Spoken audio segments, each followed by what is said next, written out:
Imagine, just for a second, that you're about to build this massive, multi-story building.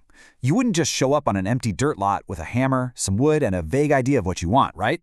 I mean, without a master blueprint, you're basically building a fragile house of cards that's going to collapse the second a breeze hits it. You absolutely need architectural plans, electrical schematics, the whole plumbing setup. While building software, it's exactly the same. Welcome to this explainer. Today, we're going to demystify how abstract and honestly sometimes messy ideas get systematically translated into fully functional software using the principles of system design. Here's our blueprint for this explainer. We'll start with designing the master blueprint, move into mapping the big picture, look at workflows and user goals, dig into blueprints for the code, and finally wrap up with the final physical architecture. Let's get right to it. Section 1. Designing the master blueprint. So, what actually is system design? Basically, it's the vital bridge that takes raw user requirements and converts them into a structured, technical representation. It's how we define the architecture, the components, modules, interfaces, and data so the system actually does what the users asked for. Going back to our construction metaphor, this is that crucial phase where a client's vague wish list, like, hey, I want a really big kitchen, gets translated into exact square footage and load-bearing walls. This step is exactly what makes sure our software turns out practical, accurate, and scalable, instead of just a disorganized pile of code.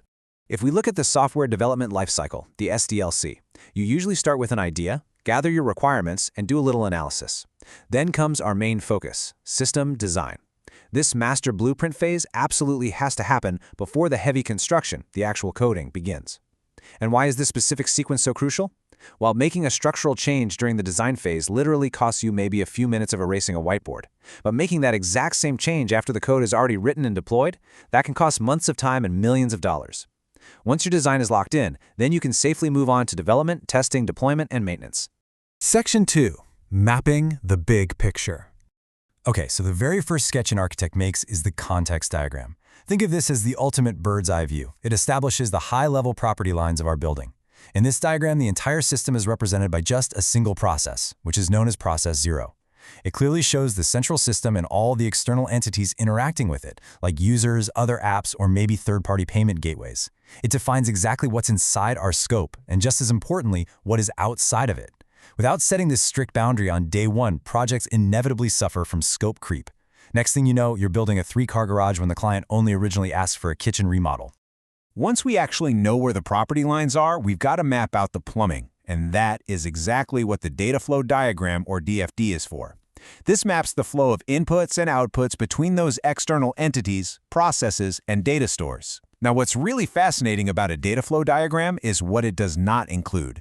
A DFD has absolutely no control flow, so no decision rules like if this then that, and absolutely no loops. It just simply shows where the data water flows throughout the system, making sure every pipe is connected and nothing's leaking out into the void. But mapping out this plumbing comes with some really strict building codes. There are prohibited direct connections that you pretty much just have to memorize to keep the system secure and logical.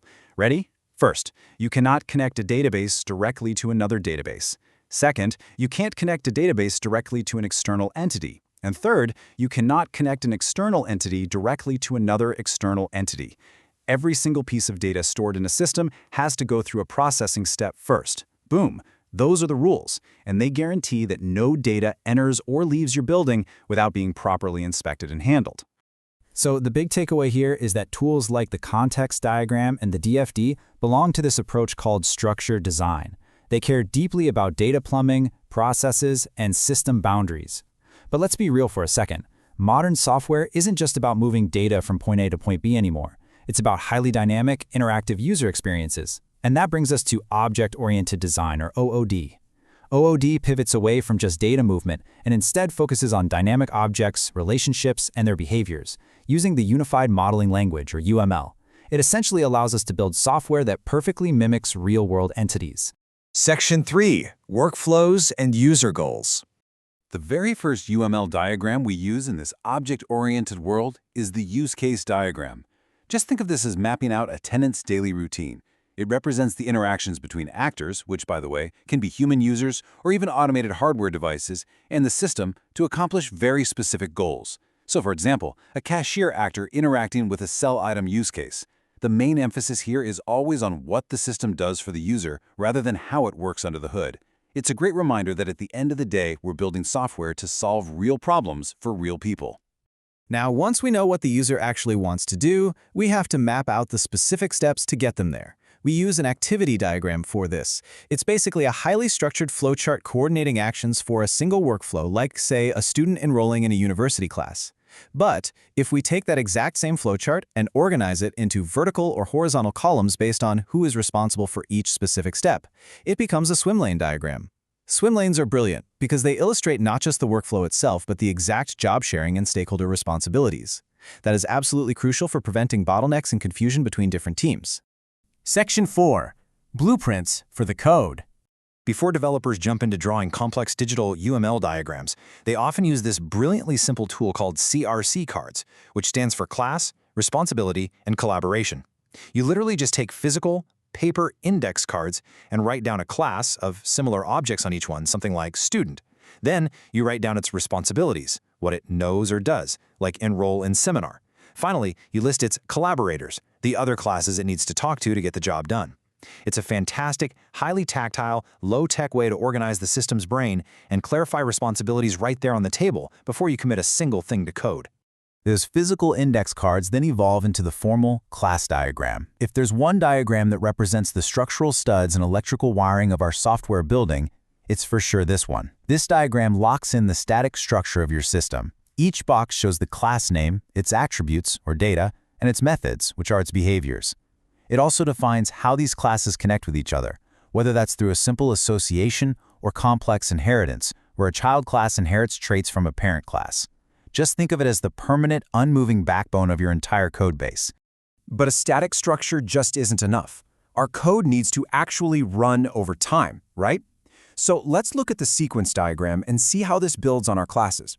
This diagram brings time into our blueprint. It depicts interactions between objects in a strict sequential chronological order. By using these vertical dashed lines called lifelines, it shows you exactly when and how our code objects pass messages to one another to execute a specific function. It's honestly like watching the electrical current move through the wiring of your building in real time. And as that current moves and messages get passed around, things inevitably change. A state diagram represents the condition of a system or a specific object at finite instances of time. Think of a digital shopping cart. It starts out completely empty, then transitions to an active state when you add an item, and finally transitions to a checked-out state when you pay. This diagram tracks exactly how specific parts of the system respond and change internally when certain events trigger them. This is exactly what prevents those embarrassing bugs, like letting a user try to pay for a cart that's still perfectly empty. Section 5. The final physical architecture. The final blueprint here is the deployment diagram. This shows the configuration of runtime processing nodes and the actual components deployed on them. If the earlier diagrams you talked about were the architectural floor plans and electrical schematics, well, this step is pouring the concrete foundation and physically racking the hardware servers in a data center, or spinning up instances in the cloud. It tells us exactly what physical machines, operating systems, or virtual environments are needed for our meticulously designed code to finally live, breathe, and serve real users. Okay, I know we just threw an absolute alphabet soup of UML acronyms at you, so let's synthesize all of this. Here's your ultimate cheat sheet summarizing the core architectural question each major blueprint answers. The context diagram asks, what is the overall system boundary? The data flow diagram tracks how the data moves. The use case diagram focuses purely on what the system does for the users. The class diagram maps out the static structure of the code. And the deployment diagram, it asks where all those physical components actually run in the real world. And when you take a step back, the comprehensive 11-step workflow from the source material beautifully condenses down into this very logical 6-step master blueprint sequence.